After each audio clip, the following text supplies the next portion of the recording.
Hey, if you're tired of looking at your refrigerator and wondering what the heck am I going to make for dinner, then this video is for you. I have rounded up my best of the best recipes that are packed with flavor, budget friendly, and most importantly, quick and easy, okay? And they're delicious. So you don't want to miss getting through these recipe ideas, and we could all use some inspo. I mean, I do this for a living. I cook and create recipes for y'all, and your girl still needs inspo and ideas. So I know if I'm struggling, that you might be too. So I hope these recipe ideas are helpful for you, and let me know in the comments which one's your favorite. Let's jump in. Just patting them dry with some paper towels. We have washed the Cornish hens, and so now we're going to take them out of the bowl. This is my first time working with Cornish hens, but I'm just gonna treat it like a regular roasted chicken, but a little baby, a little small one. So I prefer to cook my roasted chicken butterflied, or as some people call it, spatchcocked. So we're gonna use our kitchen shears, and we're just gonna take out this backbone here that you see on the Cornish hen. This is just the backbone. So we're gonna cut it out, and then we're gonna break it on down. So you just wanna follow the line of the spine of the Cornish hen. When you got good kitchen shears, this is a very easy job. You're gonna do the same thing to the other side. You're gonna cut it as neatly as you can. Now you can save this for stock, or if you're like me, you know you're not gonna use it later, just get rid of it. Get rid of any of the inside parts that don't look to your liking, and then flip it over. And this is the best part. You just press it down with your hand until it's flattened just like this. So you have a beautiful Cornish hen that has been butterflied and is ready for roasting. We're gonna cut off any excess fat. And again, we're gonna make sure it's completely dry. Olive oil. Now I have both of the Cornish hens here in the bowl just so I could really get up in there. We're gonna hit it with some kosher salt. Then we're gonna go in with some chicken bouillon. Now, of course, you can mix this blend together already and season it that way, but sometimes you like a little bit more or a little bit less of something. It's kind of nice to do it a little at a time as you go through. We're gonna make sure that we're getting all parts, inside, outside, all around as well. Powder, garlic powder. It's the must-have in all seasoning. Don't play yourself. Then we go in with some Italian seasoning. If you don't have Italian seasoning, you can definitely use some like fresh thyme, fresh oregano, rosemary. Any of those really nice dried herbs work just fine. Go in with our paprika. Now I prefer like a smoked paprika for this, but we're gonna use what we have, which is just regular paprika. All right, and then we're going to add our sazon. This is about a half of a package, which is fine. Add our sazon in. This is gonna make sure the chicken is nice and flavorful, but also it's gonna roast at a really pretty color. Sazon definitely gives that like a noto, orangey, reddish color that we all love. And it smells dynamite. So we're just gonna give this a nice massage. I also have some green seasoning in the refrigerator that I'll throw on this because why not? Give it all a nice mix until you're happy with how everything looks. You wanna have like green seasoning on hand. It just really helps to enhance the flavor. I'm doing about a tablespoon per chicken. It really enhances the flavor of the dish. So we're gonna give this one more massage. All right, we've got our onion. We're just gonna give it a nice thin slice, nothing crazy. They cook down so much. during the cooking process, though. Don't worry about it too much.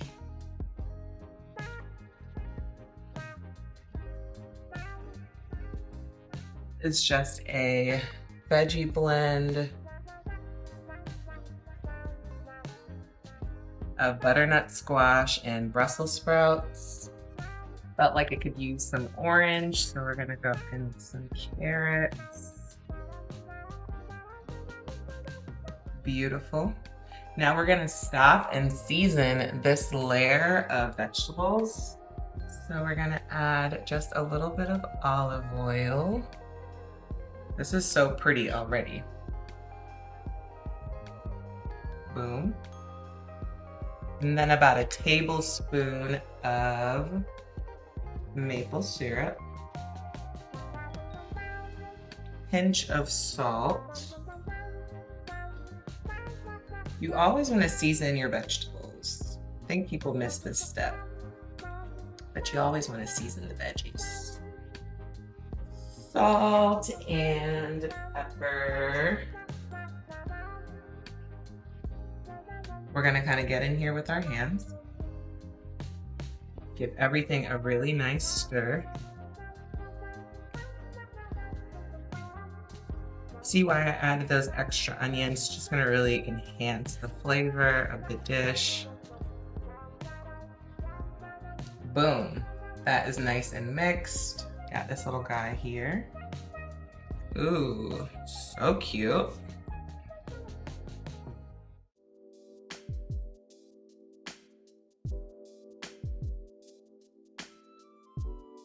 One's kind of bigger than the other.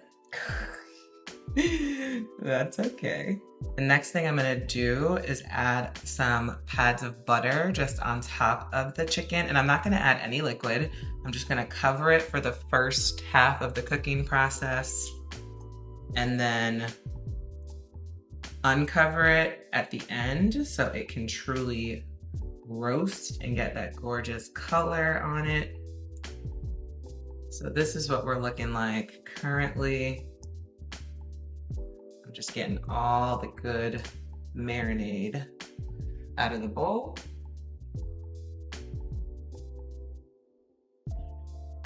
Just to have that nice garlic flavor. Okay, we got garlic. I got my butter here. It's not too soft, so we're gonna be able to cut it just how we need to. And not a ton. I like to cut each tablespoon in half. So this is about 2 tablespoons of butter. I'm just gonna add her right on top. Just like that. Right. Now we're gonna cover her with some foil.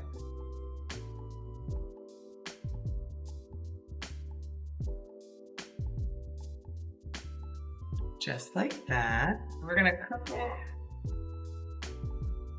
375 for 30 minutes to start. Then we're gonna uncover another 30 minutes and then probably increase the temperature for another 15 to 20 minutes.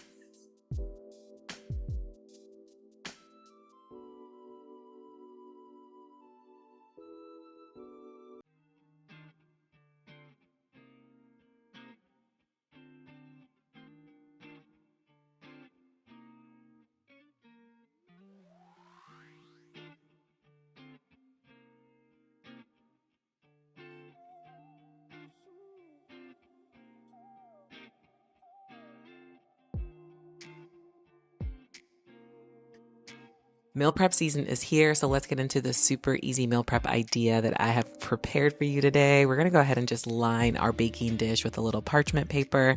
You're going to want to use an oversized baking dish so that everything can fit nicely. I'm going to go ahead and add my chopped sausage to one side. We're also using some white sliced mushrooms as well. If you don't like mushrooms, use zucchini or squash or something else, another veggie that can go well with this medley. I'm also going to add some sliced potatoes. These are baby Dutch potatoes. You can use sweet potatoes, purple potatoes, whatever you prefer. just make sure that everything on the baking dish is like in its own little individual section of the tray. I'm also going to use some green beans. These are fresh green beans that have been washed and dried. Once everything is on the sheet pan, we're gonna go ahead and start to just season. So I'm going to do a liberal drizzle of garlic infused olive oil. I like to use infused olive oils like this when there's not too much going on with the recipe, and so you wanna kind of like impart flavor wherever you can to everything on the sheet pan except the sausage. I'm gonna go ahead and season with kosher salt, a little bit of all-purpose seasoning. This is adobo. You can use whatever you prefer or whatever you have on hand, and just season with your heart. You know, I'm going to tell you what I'm using, but you can use what you like to use and what you feel comfortable using and what you have on hand. I'm using some smoked paprika, a little bit of garlic powder, a little bit of onion powder. And then I'm going to give everything a nice massage so that it's nice and incorporated. As you can see, again, I'm not seasoning the sausage. I'm using a smoked sausage here, and it really doesn't need it. You can kind of get like the residual seasoning that might be left over on the sheet pan after everything cooks, but you don't really need to like worry about seasoning the sausage too much. That's just my personal opinion when it comes to smoked sausage. But I'm going to give everything a nice massage here, and then we're going to get it into our preheated oven. The oven is set to 400 degrees. We're going to get it on the top tray in the oven, on the top rack in the oven, and we're gonna let it cook for about 10 to 15 minutes or until the potatoes are fork tender. So once you have everything on the sheet tray, just make sure it's not overcrowding. Make sure everything is kind of like making a connection with the pan, so that way you can create flavor on each side. So I'm still playing with my food, y'all, forgive me. But once it's nice and cohesive on the sheet tray, you just want to pop that into the oven, let it go, and then while it's cooking, just work on your shrimp. So I'm doing a shrimp and sausage meal prep here, but you can use chicken and shrimp. You can use all veggies if you want, maybe some tofu if you're going meatless for January, whatever the case might be. I really like the combination of the sausage and the shrimp. It kind of gives you like a jambalaya kind of vibe, which I enjoy. So we're just going to season this up. Again, pretty much using the same seasoning here, but I did add a little bit of Old Bay to this, and I had some Kinder's like lemon garlic seasoning that goes really well on seafood. And then I'm going to go ahead and add in some smoked paprika as well, since I added that to everything else on the sheet tray. So give this a nice massage and then let it kind of marinate and hang out in the bowl until you have checked your potatoes in the oven. And once a fork can go through the potatoes, that's how you know you can go ahead and add the shrimp. So at this point, everything was cooking for about 15 minutes or so. And then I'm going to add the shrimp in and just let it go until the shrimp is nice and bright red and you could tell it's cooked through. That is only going to take about, I don't know, 15 or so more minutes, if that. Like, it's so quick, y'all. So just keep an eye on it. And it definitely depends on the size of your shrimp as well. So my shrimp are not too big, but I wanted everything to get like nice and caramelized. As you can see, the sausage has gotten nice and charred and everything is perfect on the sheet tray. So this is the point where we can kind of give everything a nice toss, a nice mix. You can also prepare your meal prep containers and make sure you have those out, because now all that's left to do is to portion everything out and enjoy. You can set these up in your refrigerator for about 2 to 3 days. They're great for on-the-go lunch options. And then if you want them for dinner as well, you can also maybe add like a side salad for something fresh and crunchy to go with it. But yeah, this is an easy meal prep option to consider. Today we are making a low-carb chicken enchilada casserole bake. We are going to combine some rotisserie chicken with cauliflower rice, corn, green enchilada sauce, some cheese, and some diced tomatoes until it's nice and bubbly in the oven. We're going to top it with some crushed up tortilla chips for a little crunch. It's going to be so good. So to our casserole bowl, we're going to go ahead and add in some cauliflower rice. This is the herb and garlic cauliflower rice from the freezer section in the grocery store. You can use whatever kind of cauliflower rice you like or any kind of rice replacement that you like. They have riced sweet potato, riced I don't know, anything nowadays, really. So you can use whatever kind of like rice replacement you want here. Now we're going to add in our chopped rotisserie chicken. I use the white meat part of the chicken, but honestly, you can layer this up with as much chicken that can fit in the bowl, because the chicken is not only going to add protein, but it's also going to give you like a density to this low carb dish. So you really want to pack on the protein as much as possible. So I would recommend you even go on with a whole chicken. Next, you add your vegetables of choice. I'm using diced tomatoes and also some sweet corn. I went ahead and added in my enchilada sauce. They also have the red enchilada sauce, but I think the flavors of the green here is a little bit better. I also added some sour cream because that's going to kind of give it that creamy enchilada flavor. So a dollop of sour cream, and then I'm going to give everything a nice mix to ensure it's well combined. And then I'm also going to season this with a little bit of taco seasoning to kind of bring it all together. That's pretty much the only seasoning you need here. You can definitely add more spicy flavor by going in with a little bit more chili powder or red pepper flakes. You can also add things like cream cheese to make it even creamier if you wish. Since you are keeping this low carb, usually you can kind of add in a little bit more decadence with the cheese to add a little bit more flavor to the dish. Once you've done that, you just smooth it all out and then add the cheese on top. Everything in this dish is cooked, so you want to just pop it in the oven at about 400 degrees uncovered for about 15 minutes or so until the cheese is nice and melted. Once the cheese is melted, you can go in with your tortilla topping if you desire, just to give it a little crunch. You can also do strips of tortilla if you have those, like the little salad toppers. Those work as well.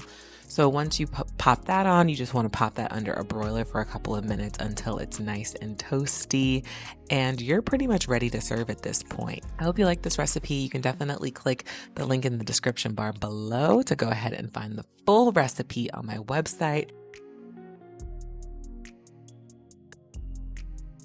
All right, y'all, so we're gonna go in with some steak that we have sliced medium to medium thin. You don't have to go super thin on the steak. We're also going to add a little bit of baking soda to this because baking soda is going to tenderize the steak. We're going to add a little bit of all-purpose seasoning, which is just onion powder, garlic powder, some smoked paprika, a little bit of Italian seasoning. You can also use a steak blend. I'm going to do both just for a little bit of texture. Some minced garlic in here. About a teaspoon, and then we're going to add a little bit of soy sauce for some umami flavor, about a half a tablespoon or so. We're not cooking a ton of steak, so that should be more than enough. And then we're just going to give everything a nice mix, and then we're going to sear our steak off.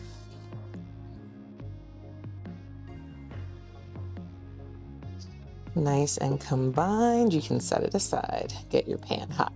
So we're gonna give our steak a sear in some avocado oil.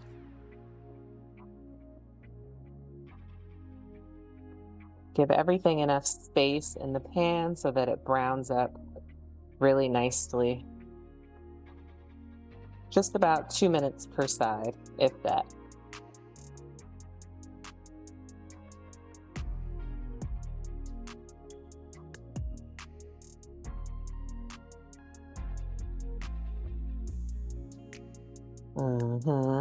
Let's char it up real good. Don't embarrass me. So once your steak starts to look a bit charred on one side, just like this, you're going to want to give everything a nice flip.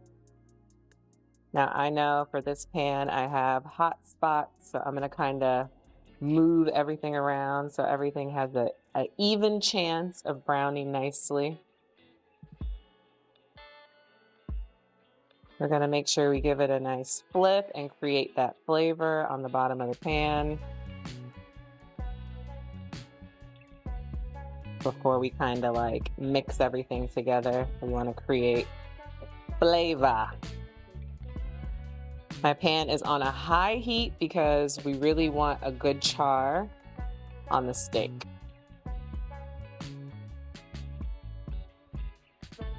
And we don't want it to steam, so you don't want to overcrowd your pan. You want everything to have nice, even space. so that it can do what it needs to do, just like that. Okay. This is going in the oven. So now what we're gonna do is we're just gonna kind of give everything a mix together. And we're gonna take them out.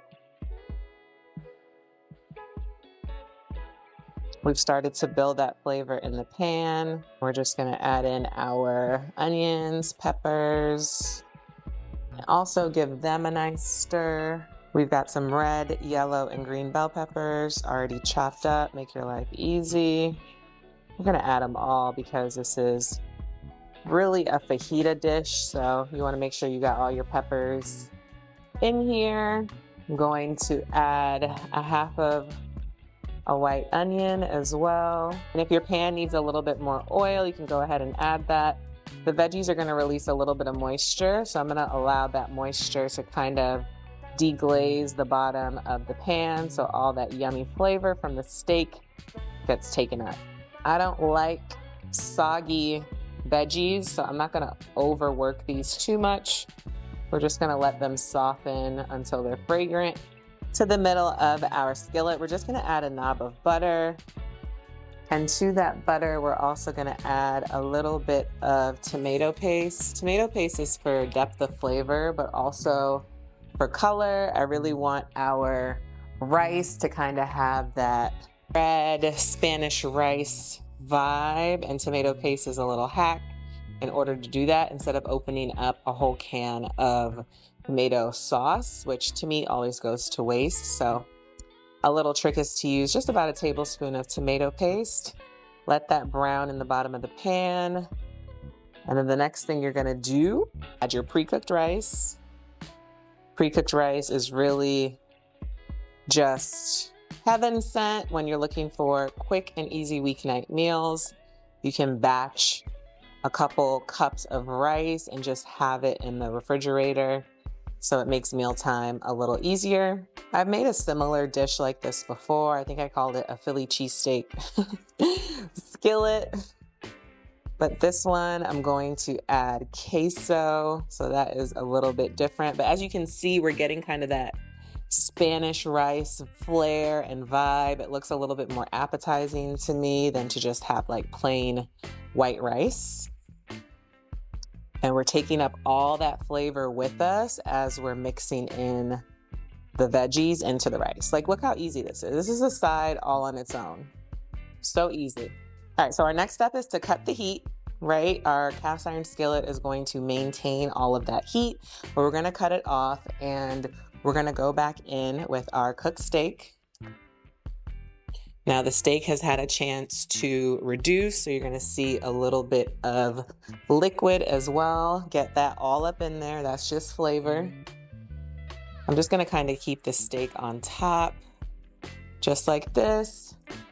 And the next thing we're gonna do, you can make your queso from scratch. It's really easy, or you can just add some store-bought queso like I'm about to do. Store-bought queso works totally fine. We're just gonna add that all on top. And we're gonna basically put it in the oven so that everything can kind of like come to temperature and blend together really nicely. We're doing about a half a cup of queso here. So just enough to give a nice creamy vibe to the dish. You can mix this all together, but I don't think that's necessary. This last step is optional, but why not? We love a cheesy skillet. We're gonna add a blend of cheddar jack cheese here. And this is the last step before we just pop it under the broiler and let it cook for a couple of minutes. All right, y'all, we've got our fajita steak skillet ready to go into the oven. A few quick tips. Definitely use a cast iron skillet. You can do everything all in the same pot, and it can go from stove top to oven in just a flash, so that keeps your life really easy. Definitely use the queso. Don't skip the queso. I think that's really what's gonna make this recipe pop.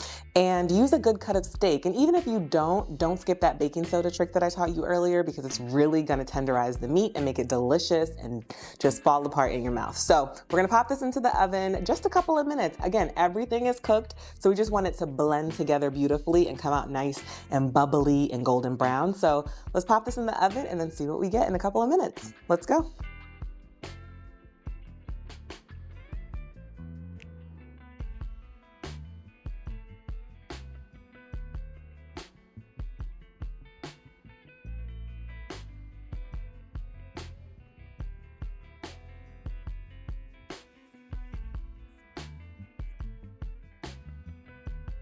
start by shredding up our rotisserie chicken. I'm going to shred as much of this chicken as I can by hand. That way I don't have to go in and chop it up. One less step. I'm going to remove the skin, shred it by hand, and then just set it aside. Then I'm going to grab my ricotta, and to a bowl, I'm going to add ricotta, a little whipped cream cheese, some Parmesan cheese, salt, and white pepper. I'm also going to go in with some dried parsley. Some people like to add an egg to this ricotta mixture, but I don't think it's necessary for this method that I'm doing today. And the cream cheese also adds a little bit more body and binding effect to this mixture. So I skipped the egg this time, but we're going to mix it up until everything is well combined, just like this. And then we're going to set it aside. The next part of this dish really just begins in our skillet. I think this is a 9 or 10 inch cast iron skillet. It's deep enough to where we can really build our chicken parm lasagna. So I'm starting with 2 tablespoons of butter to give the rotisserie chicken a little bit more flavor. And then I'm going to add some garlic paste as well. You can use fresh chopped garlic if you wish, but we're keeping this quick and easy, super simple for a weeknight meal that is 30 minutes or less. So we're going to go ahead and just mix the garlic into the butter until we have a little bit of flavor going. To that mixture, we're going to add in the shredded chicken, and then we're just going to kind of quickly glaze it up in this garlic butter sauce. Again, just adding a little bit of extra flavor. We're also going to go in with our pasta. The pasta has not been cooked.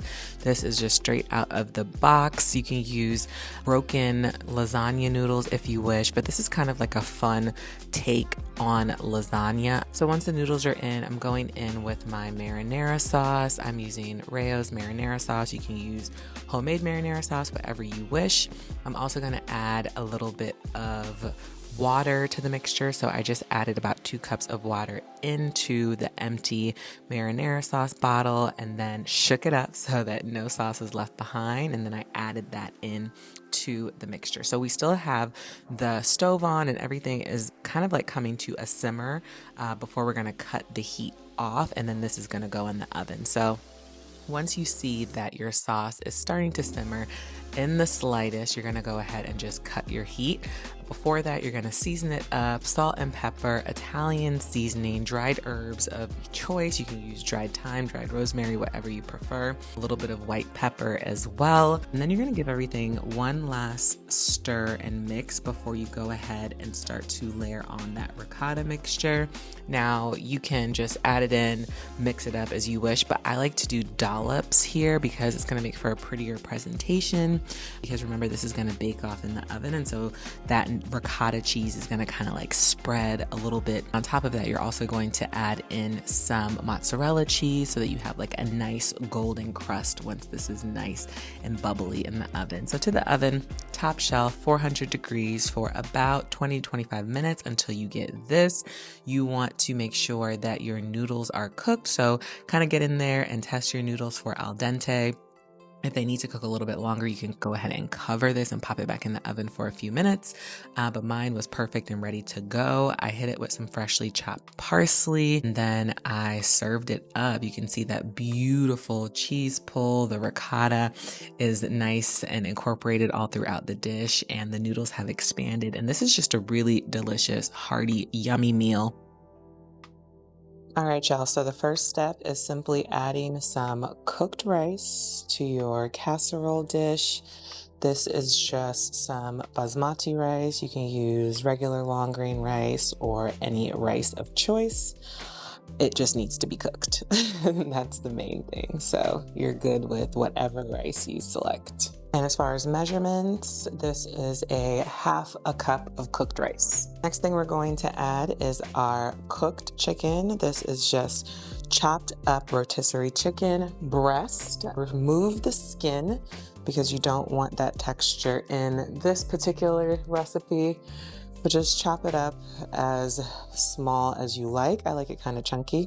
Next up, we're going to add some frozen broccoli. You can totally use fresh broccoli here. It doesn't really matter because it's all going to go into the oven.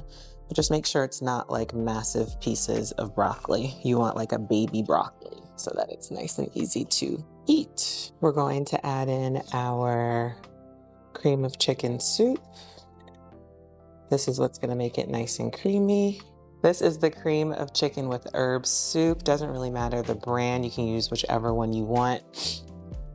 Inside the can, you can go in with a little bit of milk as well, because that's gonna allow the casserole to mix together a little easier. So I just like to go in with maybe a 1/3 cup of milk and kind of clean the can out as our parents used to do or grandparents used to do.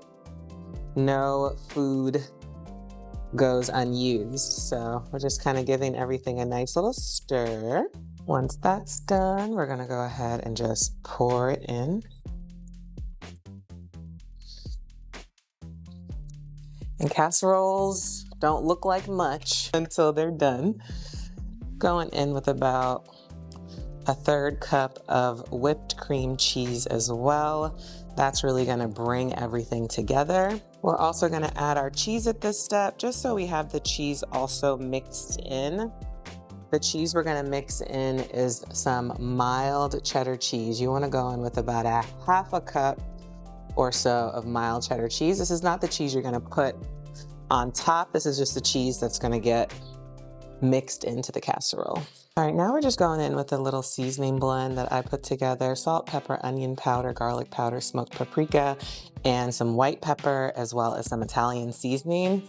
Honestly, just use what you got.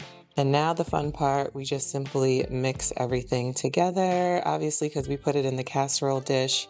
To do the mixing, to skip a step, we're just gonna take our time and mix it all together, just like this. Now we do have a little milk in here, so it should not be too hard to mix up for you. And remember, the rice is already cooked, so it's gonna create kind of a nice consistency to work with.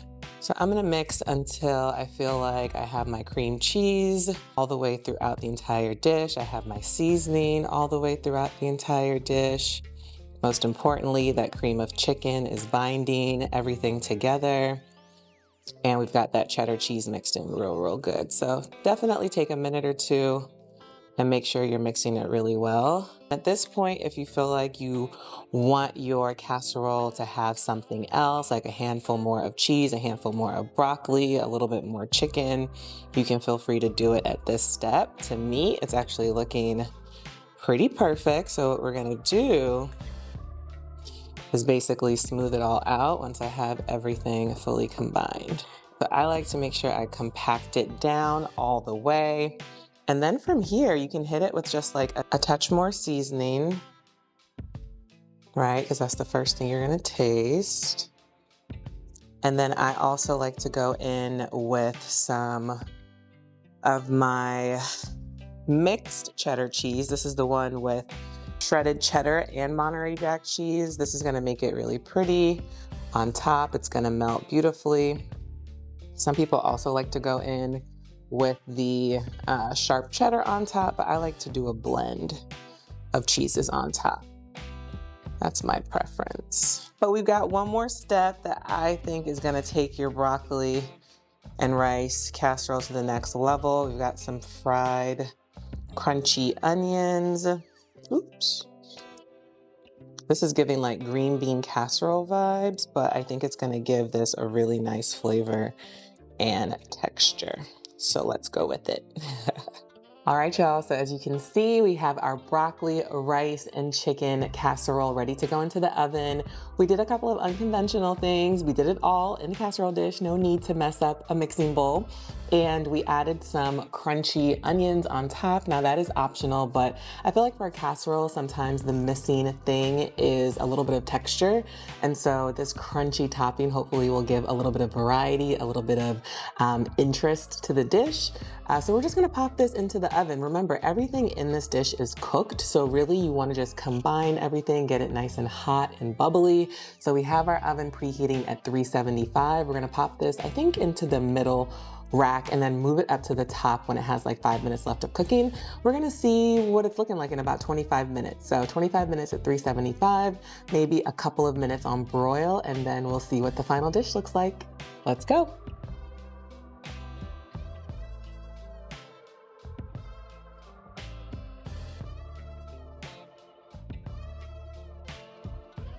Go in with our ground chicken, sun-dried tomatoes, our red onion, an egg, use fresh garlic as well, some feta cheese crumbled, some panko, kosher salt,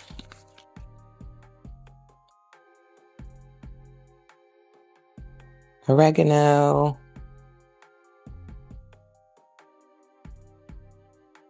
little olive oil, smoked paprika, garlic, some onion powder. The fun part is mixing this all up. So a little hack, olive oil in your hand, and you're gonna go in.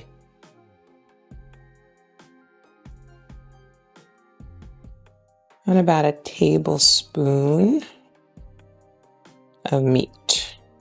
Then you form your meatball. And this is a pound of ground chicken, so it should make about 12 to 15-ish meatballs if I keep the same eyeballing going here.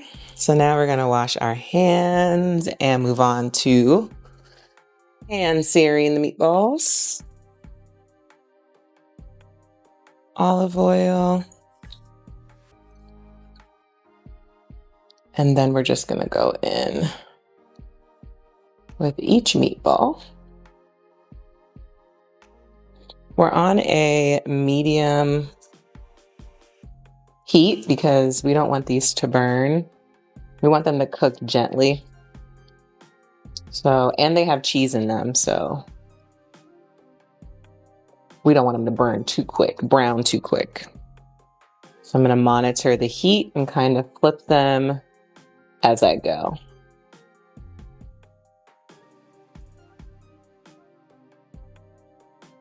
Also don't want to overcrowd the pan. So put as many as you can without having them touch. I always push it to the limit. I think I could fit one more. Look at that. Okay, so we'll stop there and then I'll fry these other ones. Let's see. Move it off the heat a little bit while I get these flipped up. They are, in fact, cooking just like I said they would. So they brown really, really quickly. So you want to make sure you're controlling the heat, or else you'll end up with burnt chicken meatballs, and we don't want that. Like this one, we don't like her, but she'll sit with us. It's okay.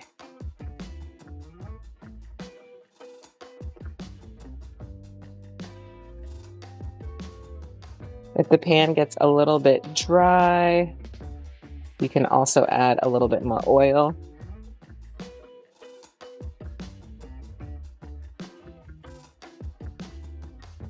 Just to keep it moisturized, about a teaspoon of olive oil.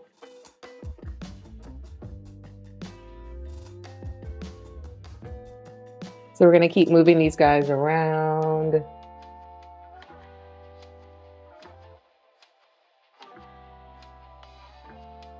And we're going to cook on all sides. This is why I also like cooking meatballs in like the air fryer or the oven. That way you don't have to babysit them as much. But this way they actually have more flavor, because searing them off creates that little crust that just tastes so good. And the sauce or any type of like dressing you put on them.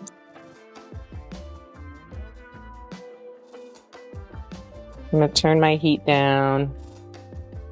Continue to cook them on all sides. We have lowered our pan to a true low.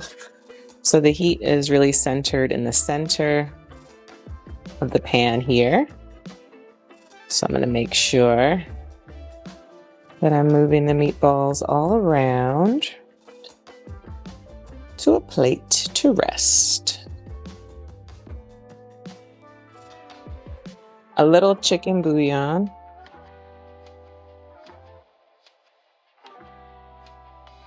Or you could just use chicken stock. Boom.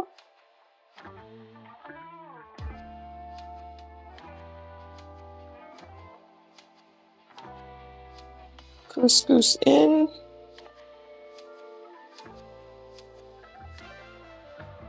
One quick stir.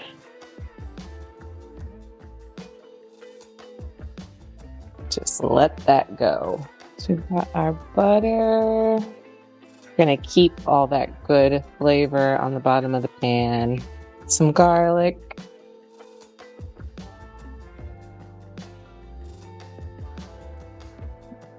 Some cream. Just enough to cover the bottom of the pan. We're not gonna make it super saucy here. Some oregano.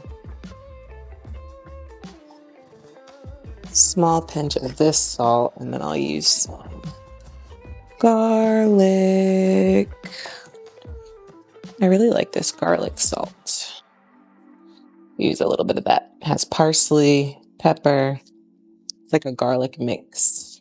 So this is gonna get nice and thick. Not too thick, but it'll thicken just enough. Now you can add sun-dried tomatoes here. You can add more cheese, but I think because we have cheese in the meatballs, we're okay. We don't need to add any more cheese. But yeah, you could do mushrooms. You can do whatever kind of pan sauce you want, but we're just making a simple cream-based pan sauce with butter, garlic. Add a little lemon for brightness.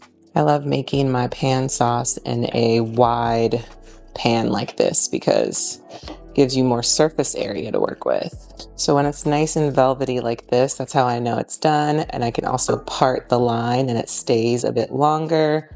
That's another trick. Or on the back of a spoon, when you trace, it doesn't work as well on a silicone spoon, but just a regular metal spoon, when you can trace a line.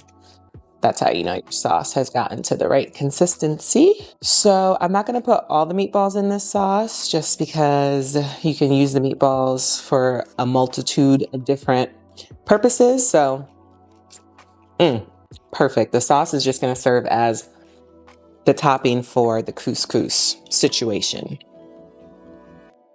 So we'll add some couscous. Then we'll add our meatballs.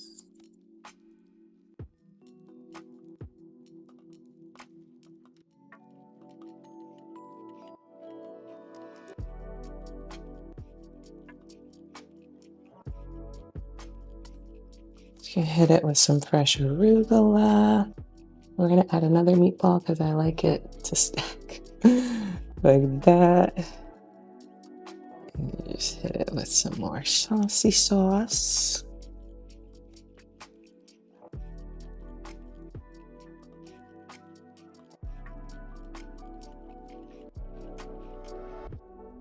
We've got our chicken. It's thinly sliced chicken that I like to work with here for this recipe. You can get regular chicken breast and thinly slice it yourself, of course. Might be a little more affordable that way. But I did buy these already thinly sliced. They're basically just cutlets. You can also use boneless, skinless chicken breasts for this recipe as well. All right, once the chicken is nice and patted dry, we're gonna go ahead and season it up.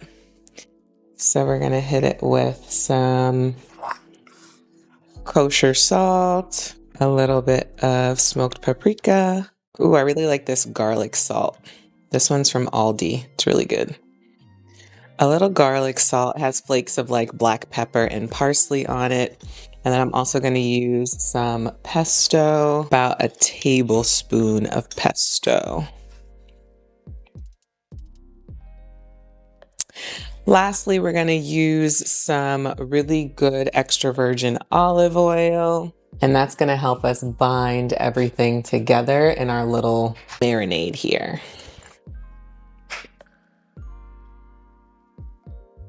So now we're just gonna mix it all together.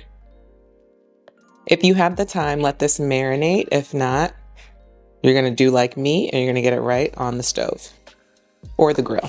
So once the chicken is nicely coated, just like this, you're pretty much ready to go. And we're gonna go place our chicken.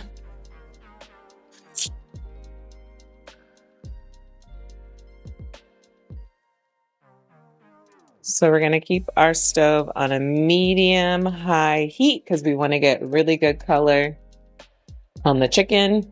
Oh, I bought a splatter guard because I was so sick of getting splattered last week.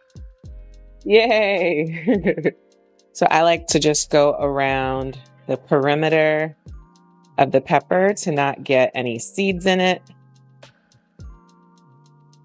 And then we're going to just simply chop it into strips first, and then we'll chop it into little squares for the perfect bite-size piece. You use any color pepper, does not need to be a red pepper.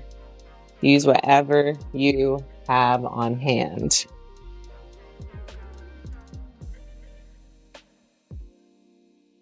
Ooh, yeah.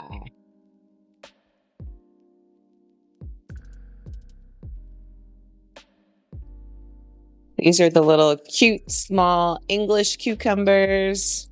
You can use whatever kind of cucumbers you like. Some fresh flat leaf parsley for a little freshness here.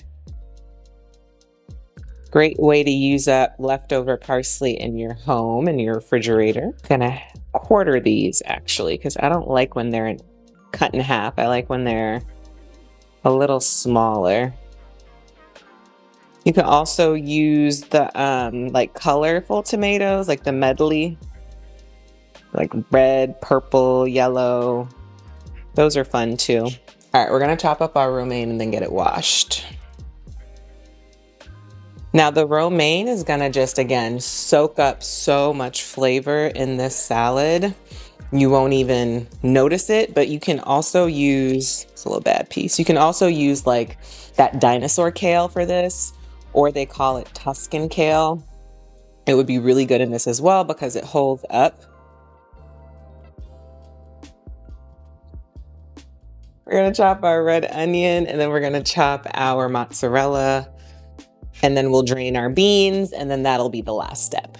You can also buy pre-chopped ingredients that will make this process go by a little faster. Just going to dice this up.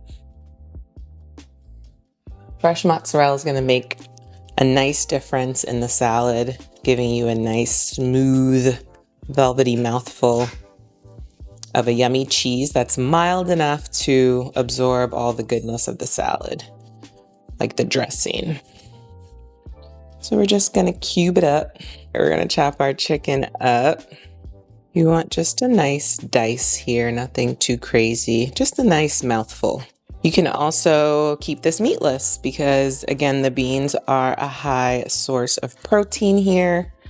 And you can also add in other protein-dense ingredients like edamame or, again, the chickpeas would have been a great addition if that is your bean of choice, and you'll still get your protein. This one's gonna have a pound of chicken, so that's super dense in protein, and then also the 16 ounces of white beans. So I think we're covered with the high protein factor here. The salad's looking quite substantial, so we're going to ensure we have enough dressing. So our 4 ingredients, really good olive oil. Doesn't matter the brand, just make sure it's high quality because that's the base of the dressing. Then we're gonna use our sweetener. So honey is our sweetener. And you kind of need like an emulsifier, so you can use mayo, you can use anything that's like kind of creamy, but we're gonna go with mustard. And then you're going to need something acidic, so we're going with our lemon. And that's it, salt and pepper. Of course, for additional flavor, in with our olive oil, in with our honey, our mustard, and then, oh, I'm gonna add a little garlic too. A little lemon juice.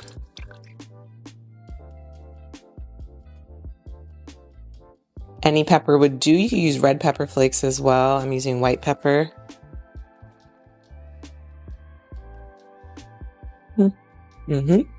Better.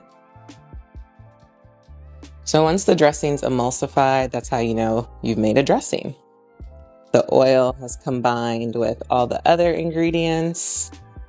You're good to go. 2 handfuls. Might come back and add more, but we'll start there. Then let's add our red peppers, red onion, our tomatoes, our parsley, our mozzarella, followed by, I have some carrots here that I had pre-shredded. Some carrots, our chicken, and our beans.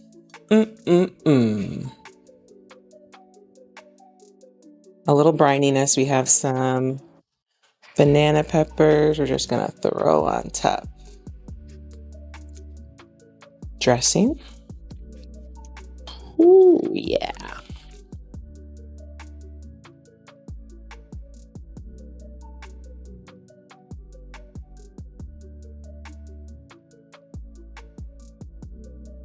So let's get started. So our butter is going in. This is, again, 1 full stick of butter. So in we go with the butter. We're gonna go in with our creamed corn. This recipe is so easy. You could do this with your eyes closed at this point. I think it's a really solid side dish to have in your arsenal for potlucks, for Thanksgiving, for Christmas, whatever you desire. We're gonna go in with the whole corn kernel. We're also going to add our sour cream, and we're gonna add an egg as well too. Can't forget that. You can do like a ½ cup of sour cream. I think that'll be plenty. Boom. Then we're going to add our egg. We're gonna give this a nice whisk before we add our dry ingredient. No shells allowed. We're gonna give this a nice mix. It already smells delish.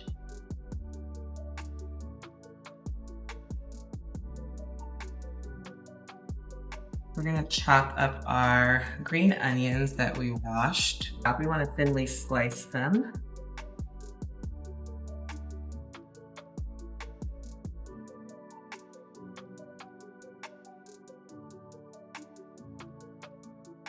I would say it depends on the flavor profile that you like. I don't mind green onions. I think they're super mild and very fragrant, and so I like them all up in this casserole, but you can use your judgment here. About 1/3 cup. We're gonna add some into the batter, and then we're also gonna save some for later when the actual cornbread is like almost done cooking. We're gonna go in with the green onions. So pretty. I love it.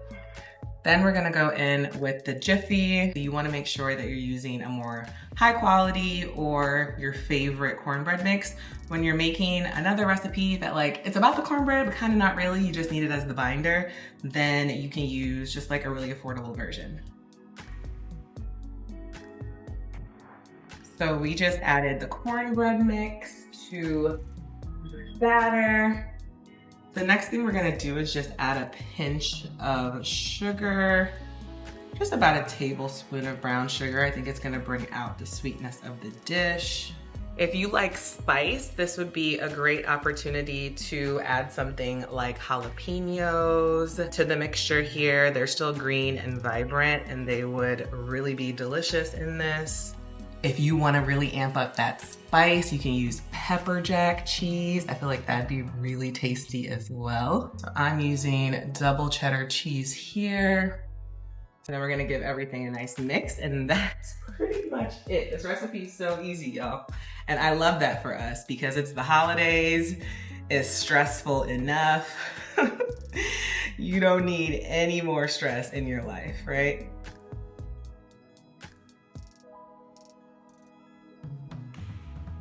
We have greased this with our cooking spray. I like to use this cooking spray. I'll show y'all real quick. I've had this forever. This is just a Pam baking spray. Shows how much I bake because this is from like last holiday season. But it's basically the GOAT of all baking cooking sprays. If you're a cooking spray person, it's definitely a good one to use. This yummy batter right into our muffin pan. And I'm just praying that without the liner, it's okay. Because this is ceramic, and sometimes ceramic can burn without liners. So I'm just gonna cook these low and slow, take extra precaution. Definitely for your muffins, use like cupcake liners or muffin liners, so that way easy cleanup, and also you can like just pack them up and serve them. I love muffin liners. I thought I had more.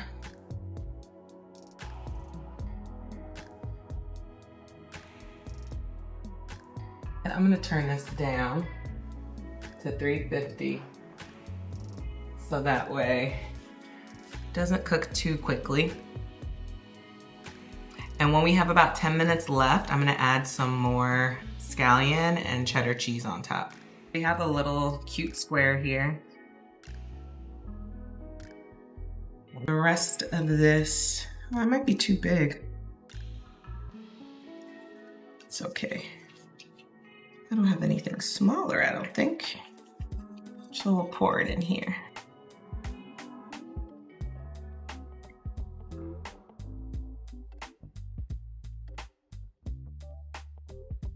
A little miniature one. You could give it to your neighbor, your friend, or your production assistant like me. So that is what we're gonna do. There's only a couple of minutes left in the cooking process. I'm gonna add that cheese that we talked about and the rest of the scallion. They smell delicious. Some green onion right on top.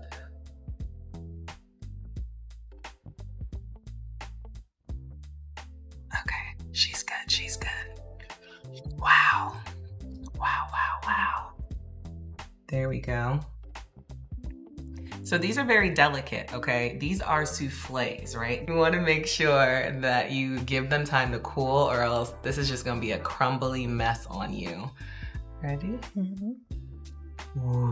Whoa. This is it, 3 ingredients. Easy, okay? Puff pastry. This is puff pastry from the store. Frozen puff pastry that you let sit out for about 40 minutes. Boursin, boom. This is the caramelized onion and herbs. Of course, you can use whatever flavor boursin you want. And this is just like that kind of like artisan type of jam. This is a bourbon bacon jam. If you can't find this, you can use any type of jam you desire. You can use marmalade, you can use whatever you want. Up to you. But the whole concept here is just to have like small little bites that you can have ready for your guests as they come in. And that's it. That is all there is to this.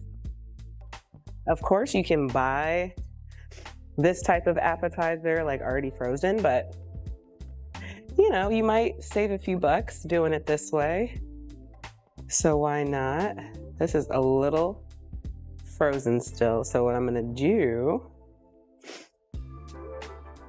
think I might only need one sheet. We'll start with one sheet. I'm going to just pop it in the microwave for a couple of seconds, just a couple of seconds, just to defrost it so it's easy to work with.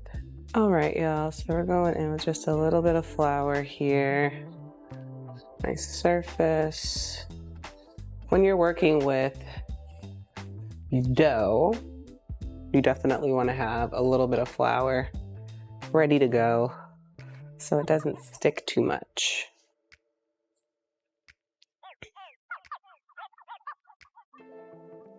And I lied, we're gonna need one more ingredient. Usually for puff pastry, you can go in with just the egg wash. So you wanna grab an egg and a couple tablespoons of water at the end to give everything a nice little wash. So we're going to just roll this out a bit. See, it's sticky. Gotta add a little bit more. Okay, we've stretched it to its max here. Cut it into a few strips. I'm almost gonna just follow the lines on my cutting board here. So we're just creating little bite-sized pieces. Doesn't have to be perfect. I'm gonna get rid of this little jagged edge here.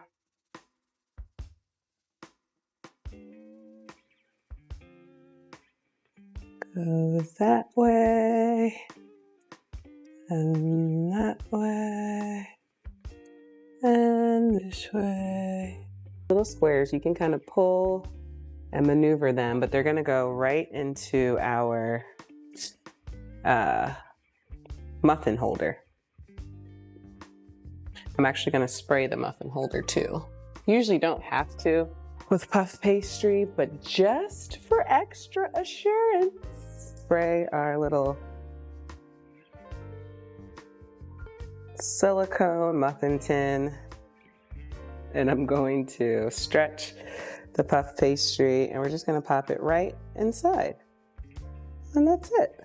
So we continue on with this until we have all the pieces. A sheet of puff pastry was the perfect amount for this size muffin tin. We're gonna prepare the cheese, and then we're going to just assemble again. I'm gonna take little portions of it. So I'm gonna use 2 little spoons and just put about a teaspoon of shallot and herb Boursin cheese inside the puff pastry. So we're almost done with the cheese. So this is like 1 package of Boursin cheese is the perfect amount. You won't have any leftovers really. I went light on some of the pastries so I can go back and add a little more. Now that I know I'll have some extra to work with. I imagine if you like spice, this could be really good with like some type of pepper jelly or pepper jam. This has like speckles of onion, bacon. Of course, it has that bourbon flavoring all throughout as well. So it's just super fragrant. Smells amazing. I just got this in my local grocery store. So I'm sure you will be able to find it if this is the type of flavoring you're going for.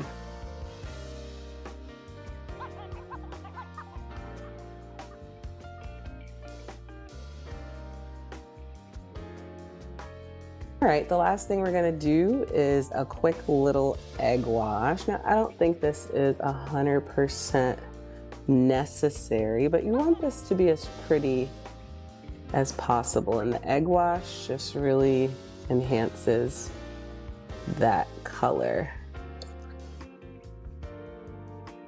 All right. Gorgina, she's beautiful. And then give it a little whisk.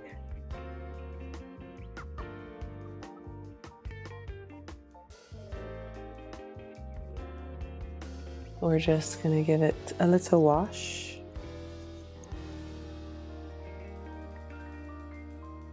Just all around. It's really just the edges of the puff pastry that we want to wash, because that's where it'll be nice and golden. So before they go in the oven, they look like cute little babies. We love them. They're gonna go right in, become nice and golden.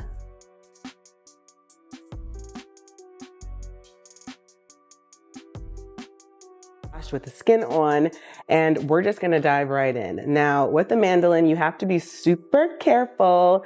You don't want to hurt yourself. So if you're not familiar with how to use a mandolin, you definitely want to take your time, be careful, and not hurt yourself. So I have my mandolin set to kind of like the thinnest setting. These little knobs on the side basically show you how thin or how thick you can cut something with a mandolin. So I'm gonna go to about the thinnest setting that I can, and I'm just gonna go ahead and get started by slicing it this way. Now, as you can see, it's coming out pretty thin, like nothing too crazy. This is kind of what we're working with here. So this is how the potatoes are gonna cook up really nicely. It kind of looks like a little potato chip. That's kind of the vibe you're looking for in regards to your potato stacks. Now, we're gonna keep going, and when we get to the end of the potato, you're gonna see me really, really slow down, because that's not something I wanna play with.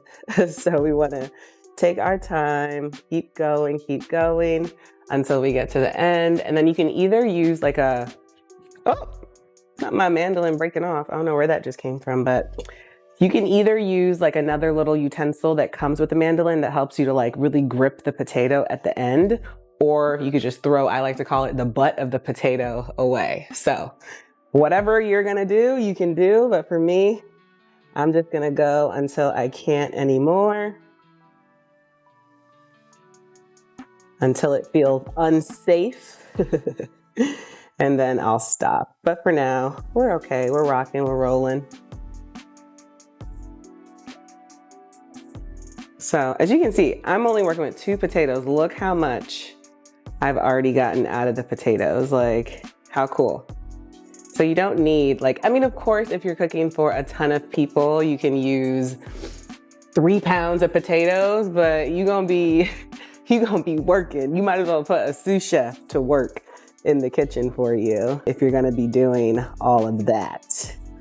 For me, this is perfectly fine. So see, when you get to the end, it's kind of like sticky.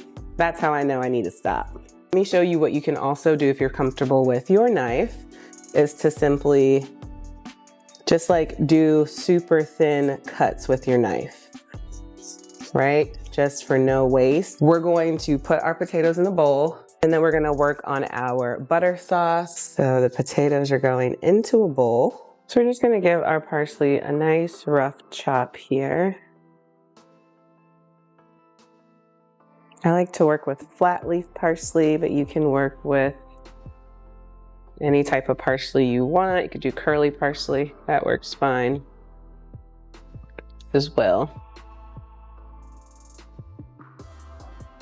So we have our butter on a super low heat. It's melting while we finish our prep here. This is about 1/3 cup of parsley.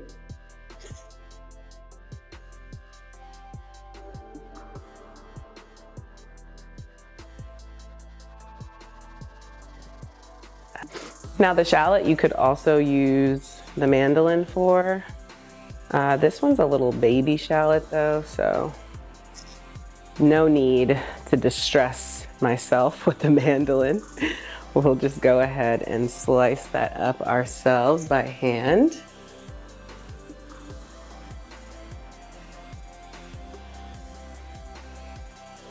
So we've got nice thin slices here of shallot.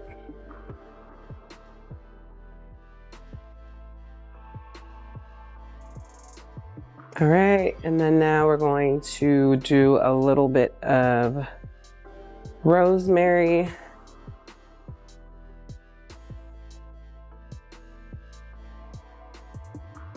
You can also do fresh thyme if you have that instead. All of these flavors really come together to enhance the flavors of the potato in the butter sauce. We're also gonna put a sprig of rosemary in each of the little muffin tin containers, so stay tuned for that. All right, so we're gonna let this butter just melt on down. And what we're gonna do is add in, I'm gonna put some water on the potatoes so they don't oxidize too much. So now we're gonna go ahead and add in our parsley. We're gonna add in our shallots. And we're gonna add in our rosemary and also some garlic. We're gonna season all of this up with lots of salt and pepper. A handy dandy little scraper here. I'm gonna do a nice pinch of salt here. We're also gonna do some black pepper. You could also do white pepper, whatever you prefer. You could do a pinch of cayenne if you want it a little spicy. But this just stays in the butter until it's nice and fragrant. Smells delish. We're gonna turn that off. What, this? Oh, my garlic. Look, guys, I already forgot my garlic. Let's add our garlic. I like to do the garlic paste. It has a more robust flavor.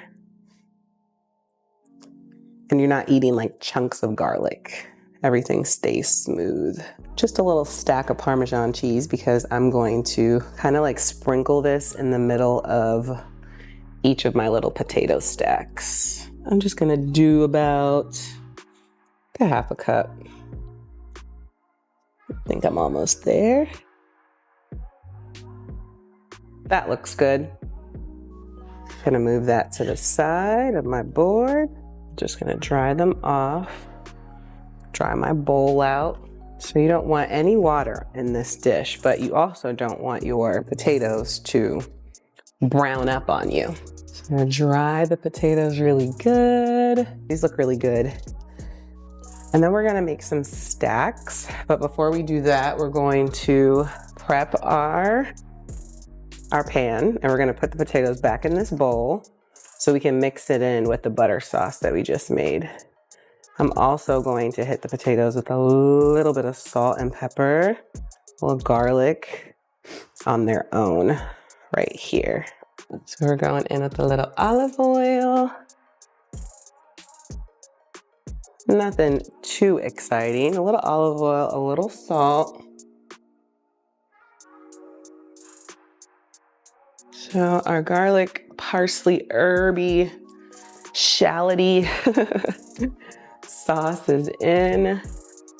We're just gonna give it a nice stir.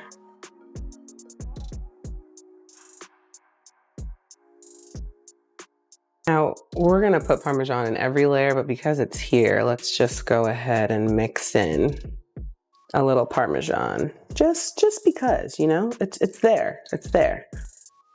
All right, next step is to grab our muffin tin here.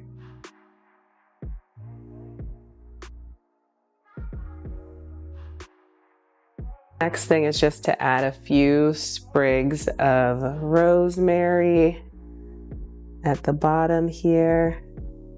It's gonna be really cute when you flip it around and you see just a little rosemary sprig. So I have my potatoes here. Now this is just up to you, right? You just wanna build it so that it basically looks like a cute little stack. There's no real rhyme or reason here. Biggest on the bottom, perhaps, right? Biggest stack on the bottom, or biggest slice on the bottom until it resembles something like this. We're just gonna pop it right in. Now this one I think I overstuffed, so I'm just gonna take out a few. They do kind of like they cook, so they'll shrink up a little bit in the oven. Oh, see, That's how I knew I was gonna forget. Parmesan halfway through. A little Parmesan in the middle of each stack. I'm just using like the little leftover pieces to finish out a few of these stacks. These mandolin cuts are like paper thin, so it's okay to like keep layering them on. Now this is gonna get covered and they're gonna bake up in the oven until nice and tender and crispy. We're gonna bake them at 375 for about 30 minutes. We're gonna take off the foil after about 30 minutes, and then we're going to increase the heat to about 425 and really let them jazz up in the oven. They're gonna get nice and crispy, golden. But first we wanna kind of steam them so that they are fully cooked. Okay, our potato stacks, what do we think?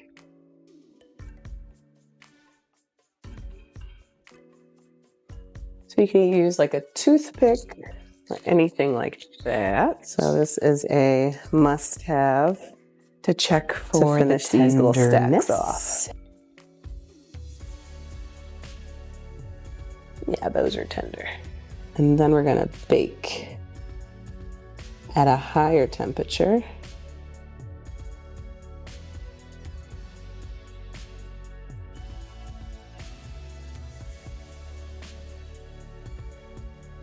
So these are settling. I'm just going to,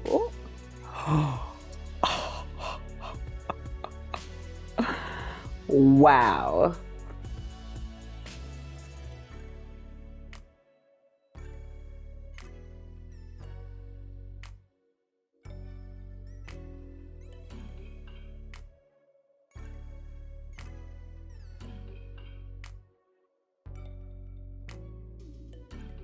Whew, I know that roundup was a lot. Your head is probably spinning with inspo and motivation to get in the kitchen and to try one of these recipes out. But make sure you drop in the comments right now what recipe really caught your eye, what recipe that might be new to you, or what recipe you wrote down in your little notebook, your little note section that you're gonna try next. I would love to hear from you, and make sure if you haven't already, hit subscribe, okay? Give your girl a like and a thumbs up. This helps YouTube to push the video out to more friends and people out there who might need a little bit of inspo in the kitchen, because guess what? We all could use some inspo right about now. Am I right? Yeah. Until next time, be well.